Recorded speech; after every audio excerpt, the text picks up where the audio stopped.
Hello friends, Beauty's bake and cook চ্যানেলে আপনাদের সবাইকে স্বাগত জানাই। আজকে একটা চকো ম্যাঙ্গো কেক আপনাদের সঙ্গে শেয়ার করছি। মানে ভেতরের ফ্লেভারটা ছিল ম্যাঙ্গো ফ্লেভারের, আর উপরে আমি যেটা দিচ্ছি এটা হলো chocolate ganache, white chocolate ganache. তার সঙ্গে আমি ইয়েলো কালার মিক্সড করেছি। আমি খুব ধীরে ধীরে এটা স্প্রেড করে দিচ্ছি, অর্ধেক পার্টে এটা রাখবো আর কি। ডিজাইনটা একটু অন্য ধরনের করব।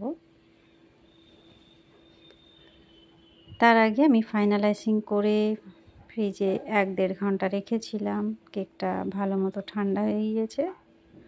সবসময় চেষ্টা করবেন গানাশ দেওয়ার আগে একটু কেকটা ভালো করে ঠান্ডা করে নিয়ে তারপরে কাজটা করতে। সাইডে আমি আস্তে আস্তে করে একটু ড্রিপ দিয়ে দিচ্ছি, একটা স্পুন দিয়েই করছি। অবশ্য যারা নতুন আছে তাদের জন্য এটা অসুবিধা হতে পারে। পাইপিং ব্যাগ দিয়ে করলে কাজটা ইজি হয়ে যাবে। যেহেতু এটা অর্ধেক সাইডটা আমি ড্রিপটা রাখবো আর উপরে গানাশটা রাখবো। এইবারে অপোজিট সাইডে আমি, এটা হচ্ছে হোয়াইট গ্লেজ। প্রথমে আমি ভেবেছিলাম এরকম জিগজ্যাগ করে একটা ডিজাইন করে দেবো, কিন্তু পরে দেখলাম এটা স্প্রেড করে যাচ্ছে, মানে ভালো লাগছে না। ক্রিম দিয়ে করলে একরকম লাগে, আর এটা জেল যেহেতু যেন কেকের সঙ্গে একদম মিশে যাচ্ছে। পরে এটা আমি আবার স্প্রেড করে দেবো আর কি। একটা স্প্যাচুলা দিয়ে আস্তে আস্তে করে আমি এটাকে স্প্রেড করে দিচ্ছি। স্প্যাচুলাটা ছোটোখাটো জিনিস তো, যেন এটা দিয়ে কাজ করতে একটু বেশি সুবিধা হচ্ছে।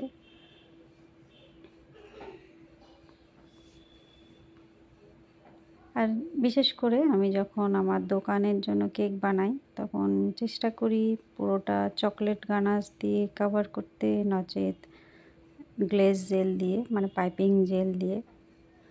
কেননা কেকগুলো আমাকে রাখতে হয় বেশ কয়েকদিন, যেন কেকটা ড্রাই হয়ে না যায়, সেই জন্য জেলটা আমাকে ব্যবহার করতে হয়। এটাও সাইডে একটু ড্রিপ দিয়ে নিয়েছি। মাঝখানটায় কয়েকটা ফুল বানাবো। এটা ছোট স্টার নজেল দিয়ে করছি। প্রেস করে গোল করে ঘুরিয়ে নিচ্ছি, মানে ফুলের মতো করে সুন্দর বার হচ্ছে দেখুন। একটু অন্য স্টাইলের, এগুলো পুরোপুরি গোলাপ বলবো না।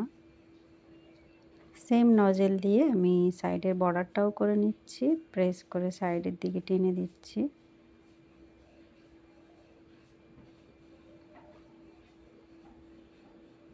বর্ডারটা দেওয়ার পরে কেকের লুকটা কত সুন্দর লাগছে দেখুন।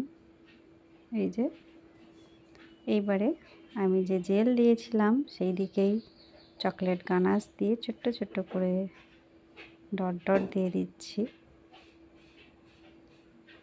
যেন এদিকটাও একটু চকলেট চকলেট লাগে খেতে। প্রথমে ইয়েলো কালারের ডট দিলাম, তারপরে এটা ডার্ক চকলেট গানাশের ডট দিচ্ছি। একটু কি বলবো, টাইগার এফেক্ট হয়ে গেছে আর কি। কেকটা সামনাসামনি এত সুন্দর লাগছিল দেখতে। ভিডিওতে অত ভালো আসে না, যেহেতু আমার ক্যামেরা ভালো না।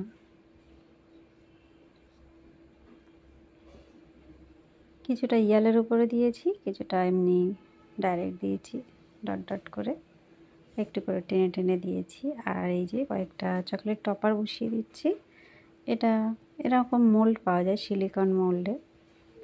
চকলেটটা ডাইরেক্ট মেল্ট করে নিয়ে মোল্ডে দিলেই এইরকম সুন্দর সুন্দর টপার হয়ে যায়। ব্যাস, এবারে আমি যে ফুলগুলো বানিয়েছি তারপরে একটু হোয়াইট চকলেট গানাশ, এটা রেড কালার মিক্সড করা, একটু করে ডট ডট দিয়ে দিলাম। ব্যাস, এই হলো আমার কেকের ফাইনাল লুক বন্ধুরা। কেমন লাগলো? ভালো লাগলে বা একটু হেল্পফুল মনে হলে অবশ্যই একটা লাইক করবেন, চ্যানেলটা সাবস্ক্রাইব করে রাখবেন। দেখা হবে নেক্সট ভিডিও। সবাই ভালো থাকবেন, বাই বাই।